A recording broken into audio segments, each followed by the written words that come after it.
सलाम अलैकुम। हाँ जी जैद भाई की हाल चाल है? जैद भाई है जबल है पहाड़ है ठीक है ਉਹ ਥੱਲੇ ਅਸੀਂ ਪਹਾੜ ਦੇ ਮੈਂ ਚੋਟੀ ਦੇ ਉੱਤੇ ਆਇਆ ਖੜਾ ਇਸ ਟਾਈਮ ਠੀਕ ਹੈ ਤੇ ਆਹ ਜਿਹੜਾ ਰਸਤਾ ਤਾਂ ਨਜ਼ਰ ਆਉਂਦਾ ਪਿਆ ਨਾ ਇਹ ਤਾਂ ਇਹ ਉਹ ਉੱਥੇ ਥੱਲੇ ਸ਼ੁਰੂ ਹੁੰਦਾ ਥੱਲੇ ਵਾਦੀ ਚੋਂ ਠੀਕ ਹੈ ਤੇ ਇਹ ਰਸਤਾ ਉੱਤੇ ਚੜ੍ਹਦਾ ਪਿਆ ਆਹ ਨਜ਼ਰ ਆਉਂਦਾ ਪਿਆ ਥੋੜਾ ਠੀਕ ਹੈ ਇਹ ਉੱਤੇ ਜਨਾਬ ਚੜ੍ਹਦਾ ਰਸਤਾ ਤੇ ਉਹ ਪਹਾੜ ਦੇ ਪਾਸੋਂ ਘੁੰਮ ਕੇ ਆਉਂਦਾ ਠੀਕ ਹੈ ਉਹ ਤੇ ਪਹਾੜ ਦੇ ਘੁੰਮਿਆ ਪਾਸੇ ਠੀਕ ਹੈ ਤੇ ਇਹ ਜਨਾਬ ਉਹ ਮਾੜਾ ਜਿਹਾ ਕਰ ਦਿੱਤਾ ਪਿਆ ਇੱਥੋਂ ਆ ਤੇ ਉੱਤੇ ਚੜ੍ਹ ਗਿਆ ਅੱਗਿਓਂ ਆ ਕੇ ਇਹ ਰਸਤੇ ਤੋਂ ਥੱਲੇ ਆਇਆ ਠੀਕ ਹੈ ਇਸ ਪਹਾੜ ਦੀ ਦੂਸਰੀ ਸਾਈਡ ਤੋਂ ਆਇਆ ਠੀਕ ਹੈ ਇਸ ਘਰ ਦੇ ਨਾਲ ਠੀਕ ਹੈ ਇਹ ਅੱਗੇ ਵੇਖ ਲੈ ਘਰ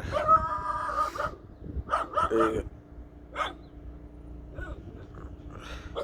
ਸਾਡੇ ਛੋਟੇ ਨਜ਼ਰ ਆ ਰਹੇ ਨੇ ਘਰ ਨੇ ਪੂਰੇ ਠੀਕ ਹੈ ਹੁਣ ਜਿੱਥੇ ਗੱਡੀ ਖਾਲੀ ਕਰ ਰਹੇ ਆ ਇਹ ਗੱਡੀ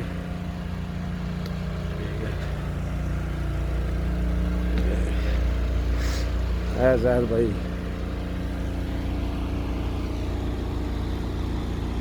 और कार कितने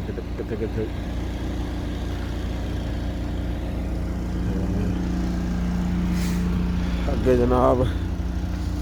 अल्लाह ताला भला करे दूसरी साइड वो खाना मैं इधर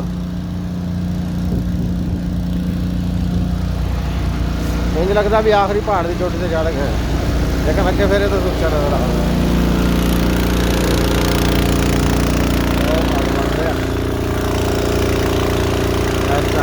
पा रहा मैं ठीक है हाँ ये उत्ते भी पहाड़ है ठीक है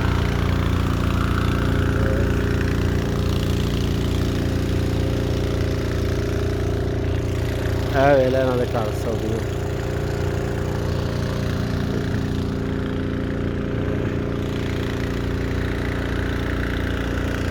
नजर आ रहा मेरे घर